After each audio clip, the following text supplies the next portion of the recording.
ভারত পাকিস্তানের যুদ্ধবিরতি, তার মানে আর কোনো গোলাগুলি নেই, হাঙ্গামা নেই। এবং রোববারের রাত নাকি ছিল সবচেয়ে শান্তির একটা রাত, যেখানে কোনো গোলাগুলি হয়নি। পাকিস্তানের জনগণ উল্লাস করছে, শাহবাজ শরীফ বলছেন ঐতিহাসিক বিজয়। কিন্তু নরেন্দ্র মোদী দেখেন চুপ, তার মুখে হাসি নেই, কোনো বক্তব্য নেই, চুপ হয়ে গেছেন। এর মধ্যে খবর হচ্ছে যে 3 বাহিনীর প্রধানের সঙ্গে নরেন্দ্র মোদী বৈঠক করছেন। দর্শক, পাকিস্তান ভারতের এই দ্বন্দ্ব সংঘাত নিয়ে ভিডিওগুলো যদি আপনার পছন্দ হয় তাহলে এই ভিডিওটি শেয়ার করুন, লাইক দিন এবং চ্যানেলটি সাবস্ক্রাইব করুন। আবার সেই প্রসঙ্গে আসি যে হঠাৎ করেই নরেন্দ্র মোদী তার দেশের সশস্ত্র বাহিনীর 3 প্রধানের সঙ্গে জরুরি বৈঠক বসছেন। কেন? তার মানে হচ্ছে যে ভারত যে ক্ষয়ক্ষতির সম্মুখীন হয়েছে সেটি একটি ভয়ঙ্কর। এখন জবাবদিহিতার প্রশ্ন।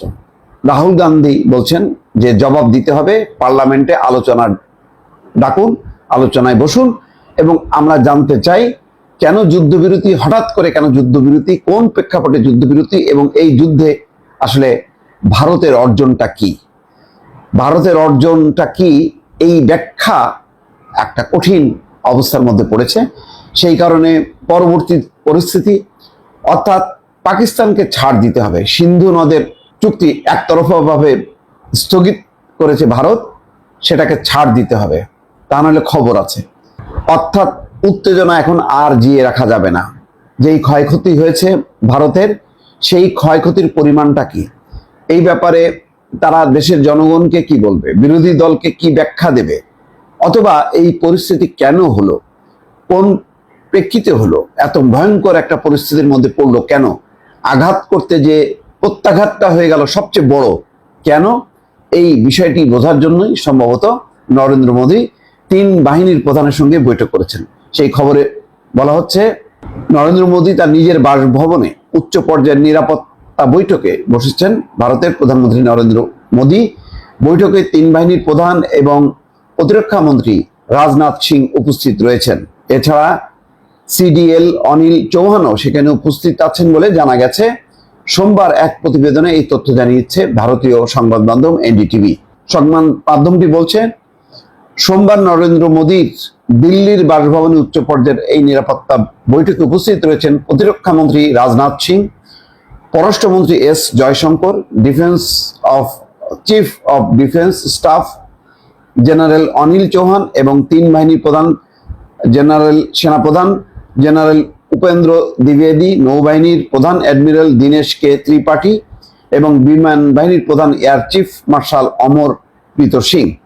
বৈঠকে আরো উপস্থিত রয়েছেন জাতীয় নিরাপত্তা পরিষদের উপদেষ্টা অজিত দোভাল, পররাষ্ট্র সচিব বিক্রম মিশ্রি, গোয়েন্দা সংস্থার ইন্টেলিজেন্স ব্যুরোর ডিরেক্টর তপন ডেকা এবং রিসার্চ অ্যান্ড অ্যানালাইসিস উইং এর প্রধান রবি সিনহা। বৈঠকটি অনুষ্ঠিত হচ্ছে এমন এক সময় যখন মাত্র 2 দিন আগে ভারত পাকিস্তান সীমান্ত সংঘর্ষের পর যুদ্ধবিরতিতে সম্মত হয়েছে।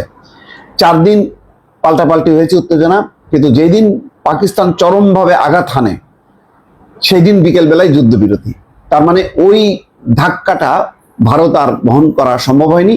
দ্রুত গতিতে যুক্তরাষ্ট্রের সঙ্গে সাক্ষাৎ করেছে, কথা বলেছে, তার মধ্যস্থতা কামনা করেছে এবং যুক্তরাষ্ট্রও দেখেছে যে এই সংঘাতে পেছনে বড় শক্তি হিসাবে একেবারে হা করে বসে আছে চীন।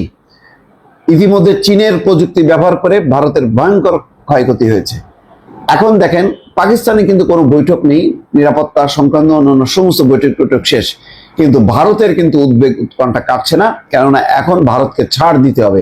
ছাড় যদি না দেয়, অর্থাৎ যেই 5টি পদক্ষেপ নিয়েছিল পাকিস্তান, ইতিমধ্যে তারা আকাশ সীমা খুলে দিয়েছে। এখন ভারতকে আকাশ সীমা খুলতে হবে, ভারতকে সিন্ধু নদের পানি প্রবাহ নিশ্চিত করতে হবে। এই ঘটনাগুলো যদি না ঘটায় তাহলে আবার সংঘাত। সুতরাং এই পরিস্থিতিতে নরেন্দ্র মোদী কি করবে সে কারণেই বৈঠক। দর্শক, ভালো থাকবেন, আল্লাহ হাফেজ।